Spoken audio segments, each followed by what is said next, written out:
그리스도의 풍성하신 은혜와 사랑이 늘 함께 하시길 바랍니다. 오늘 이 아침에는 데살로니가 후서 제2장 1절로 12절까지의 말씀, 생명의 산 큐티 8월 29일자 말씀입니다. 2장 1절 말씀 봅니다.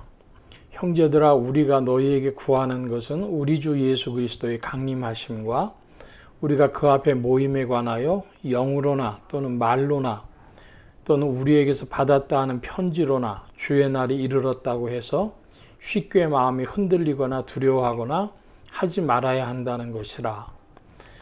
종말론에 있어서 그리스도인들의 태도, 어떻게 이제 주님께 주의 날을 맞이해야 할 것인가 하는 것입니다. 두려워하거나 흔들리거나 하지 마라. 이렇게 말씀하고 있습니다. 조금 이따 또 한번 살펴보고 3절 이하입니다. 누가 이렇게 하여도 너희가 미혹되지 말라. 먼저 배교하는 일이 있고 저 불법의 사람 곧 멸망의 아들이 나타나기 전에는 그날이 이르지 아니하리니 그는 대적하는 자라 신이라고 불리는 모든 것과 숭배함을 받는 것에 대항하여 그 위에 자기를 높이고 하나님의 성전에 앉아 자기를 하나님이라고 내세우느니라. 먼저 4절까지 말씀을 보면 멸망의 아들, 이것을 보고 적그리스도라고도 하죠. 하나님의 성전에 앉아서 자기를 하나님이라 한다 그랬습니다. 이것이 역사적인 현실 속에 이루어진 것이냐, 앞으로 이루어질 것이냐, 혹은 상징적인 표현이냐, 이런 것에 대해서 논쟁이 있습니다. 일단 거기까지 말씀드리고 순서를 보자면 배교하는 일이 있고 불법의 사람, 멸망의 아들이 나타난다 그랬습니다. 그러니까 하나님의 바른 말씀을 따르지 않아야 하는 일이 먼저 있은 다음에 그리고 이 멸망의 아들이 적그리스도가 나타나는 일이 있다 이것이죠. 5절 이하 말씀 봅니다. 내가 너희와 함께 있을 때 이 일을 너희에게 말한 것을 기억하느냐. 너희는 지금 그러하여금 그의 때에 나타나게 하려 하여 막는 것이 있는 것을 아나니 불법의 비밀이 이미 활동하였으나 지금은 그것을 막는 자가 있어 그 중에서 옮겨질 때까지 하리라.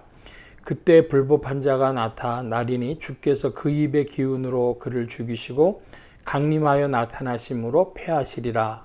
자, 8절까지 말씀을 보면 바로 이 적그리스도 하나님의 성전에 앉아서 자기를 하나님이라고 하는 이것이 역사적으로 이루어졌느냐, 앞으로 이루어질 사건이냐, 종말의 사건이냐, 그렇지 않으면 상징적인 사건이냐 할 때에 로마 황제를 가지고 한 이야기라고 해석하는 것도 있습니다.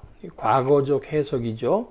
자, 그것은 이제 이루어졌다고 하면 우리에게 관계되는 것은 이것이 미래에 이루어질 사실인가, 상징적인 사실인가 하는 것이겠죠. 먼저 8절을 보면 주께서 그 입의 기운으로 죽이시고 그를 죽이시고 강림하여 나타나심으로 패하시리라 했는데 그 입의 기운으로 죽이신다고 하는 것이 무엇이냐 하는 것입니다.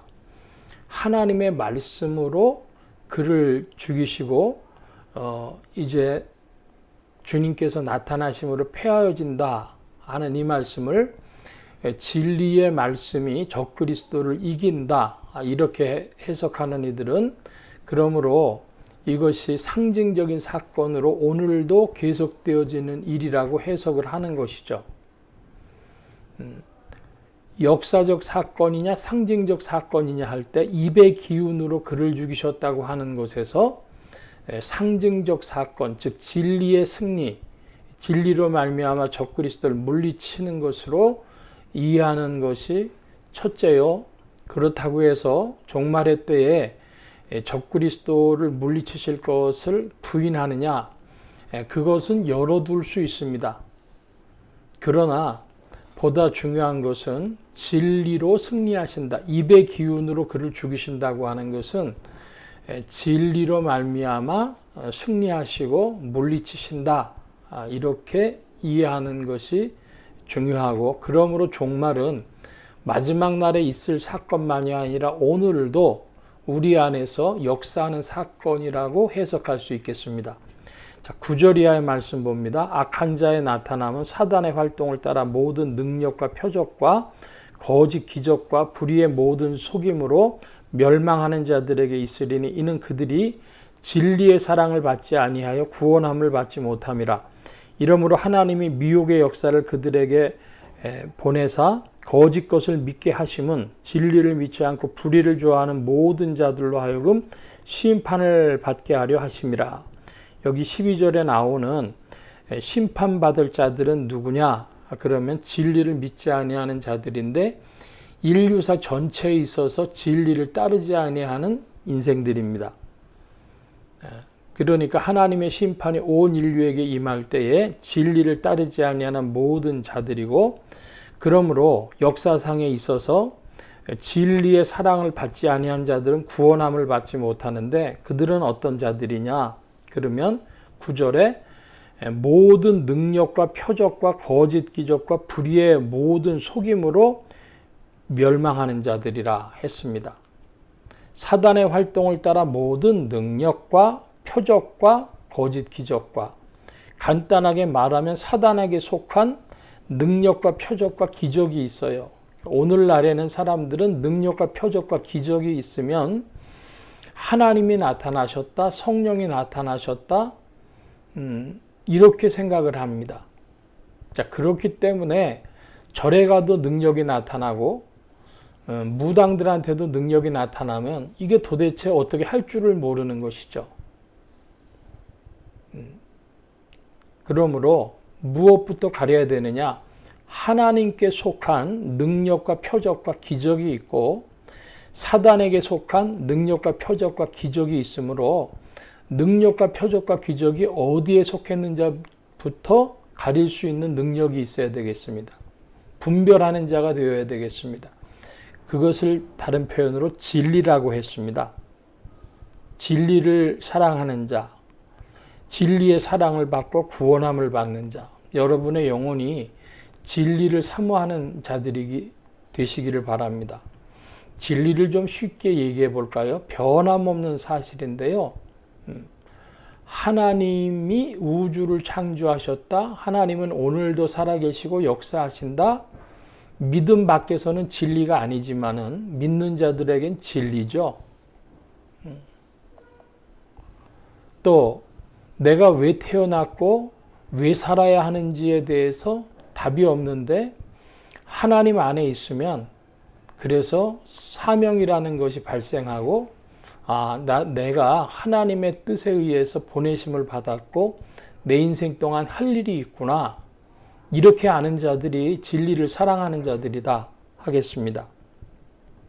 그래서 심판받는데 지금 이 데살로니가 후서를 좁게 봐서 종말론으로 그 종말론 중에서도 이제 몇 년 안으로 찾아올 7년 대환란, 그때에 벌어질 일로 사람들이 막 생각을 하는 겁니다. 그렇지 않고 여기에 심판이라고 하는 것은 진리를 사랑하는 인생들과 진리를 사랑하지 아니한 온 인류에게 벌어질 심판이기 때문에 그러므로 인류 역사의 전 기간이라고 할 수 있습니다.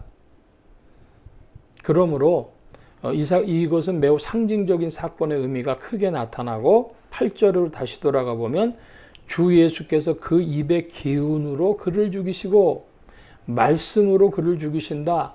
진리로 그를 죽이시고 패하시고 진리로 승리하신다 하는 말씀으로 우리가 해석할 수 있는 것입니다.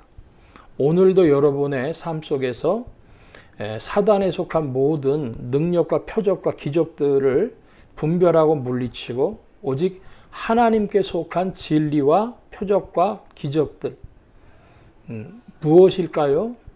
사랑이요. 사랑이 여러분의 마음을 정복하고 여러분 속에서 나타나는 것이 아담인 인생들, 이기주의적인 자들인 인생들에게서 기적이고 능력이고 표적이라고 할 수 있겠습니다. 사랑의 승리가 여러분 속에 나타나기를 축원합니다. 하나님의 심판이 이르렀을 때 진리를 사랑하는 사람으로 여러분이 발견되시기를 바랍니다. 오늘 말씀 여기까지 봅니다. 기도합니다. 만복의 근원 되신 하나님 함께하여 주셔서 그리스도의 아름다운 일들을 나타내심에 참된 능력과 표적과 기적을 주님 맛보아하는 자들이요 사랑의 기적이 이기주의자들인 이 아담인 죄인들인 인생들 속에 나타나도록 성령님 도우시고 이끌어 주옵소서. 감사하며 의지하올 때 예수 그리스도의 이름으로 기도하옵나이다. 아멘.